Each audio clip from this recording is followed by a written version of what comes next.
जय माता दी। स्वागत है आप सभी का मेरे वास्तु ज्ञान गंगा यूट्यूब चैनल पर। दोस्तों, धनतेरस पर नई चीज़ें खरीदना बेहद ही शुभ माना जाता है, लेकिन कुछ चीज़ें ऐसी भी होती हैं जिन्हें खरीदने से बचना चाहिए। कहते हैं कि अशुभ चीज़ों को खरीदने से फ़ायदे की जगह पर नुकसान ज़्यादा होता है।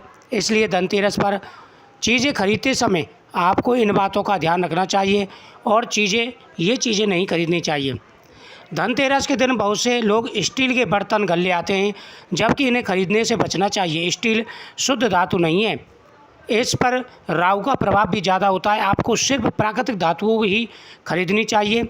मानव निर्मित वस्तु में से केवल पीतल खरीदा जा सकता है। पीतल बहुत ही शुभ माना जाता है। एल्युमिनियम, धनतेरस पर कुछ लोग एल्युमिनियम के बर्तन या सामान खरीद लेते हैं।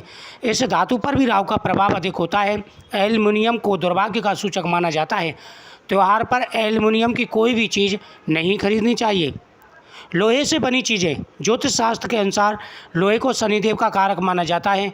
इसलिए लोहे से बनी चीज़ों को धनतेरस पर भूल करके भी नहीं खरीदनी चाहिए। ऐसा करने से त्योहार पर धन कुबेर की कृपा नहीं बरसती।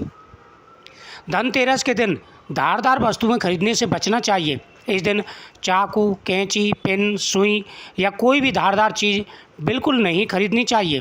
धनतेरस पर इन चीज़ों को खरीदना शुभ नहीं माना जाता। प्लास्टिक, धनतेरस पर कुछ लोग प्लास्टिक की बनी चीज़ें घर ले आते हैं।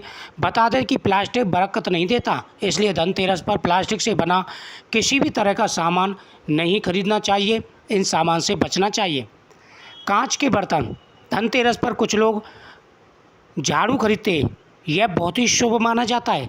धनतेरस पर व्यक्ति को झाड़ू जरूर अपने घर में लानी चाहिए। प्रत्येक व्यक्ति को झाड़ू खरीदनी चाहिए। आपको इस बात का ध्यान रखें, एक झाड़ू मंदिर में रख के आएँ, एक झाड़ू आप अपने घर में लाएं, बहुत ही शुभ माना जाता है। धनतेरस के दिन स्वास्थ्य चिन्ह बना के एक नारियल माता के सामने जरूर रखें। ऐसा करना बहुत ही शुभ माना जाता है। धनतेरस पर कुछ लोग कांच के बर्तन खरीदते हैं, इसलिए ध्यान रखें कि ये राहु से संबंध रखता है। इसलिए धनतेरस के दिन कांच के बर्तन खरीदने से बचना चाहिए। काले रंग की चीज़ें, धनतेरस के दिन काले रंग की चीज़ें खरीदना अशुभ माना जाता है और ये दुर्भाग्य का प्रतीत होता है। इसलिए धनतेरस पर काले रंग की चीज़ें बिल्कुल नहीं खरीदनी चाहिए। इन बातों का विशेष रूप से आपको ध्यान रखना है। धनतेरस का जो पर्व है ये बहुत बड़ा पर्व होता है। धनतेरस के दिन यदि आप तेल या घी जैसी चीज़ें खरीदने जा रहे हैं तो थोड़ा सतर्क रहिए। ऐसी चीज़ों में मिलावट हो सकती है और इन दिन अशुद्ध चीज़ें खरीदने से बचना चाहिए। धनतेरस पर अशुद्ध चीज़ें कई प्रकार की परेशानियां खड़ी कर देती हैं। धनतेरस की जब भी चीज़ें खरीदें तो सबसे पहले आपको जोत यानी दीपक शामिल करना चाहिए। पीतल की चीज़ें आपको खरीदना चाहिए, ये शुभ मानी जाती हैं। आप मंदिर में घंटी या जोत जरूर ला करके रखें, जिससे धन में बरकत बढ़ती है और हर प्रकार के कार्य सिद्ध हो जाते हैं। वीडियो को शेयर करें, चैनल को सब्सक्राइब करें।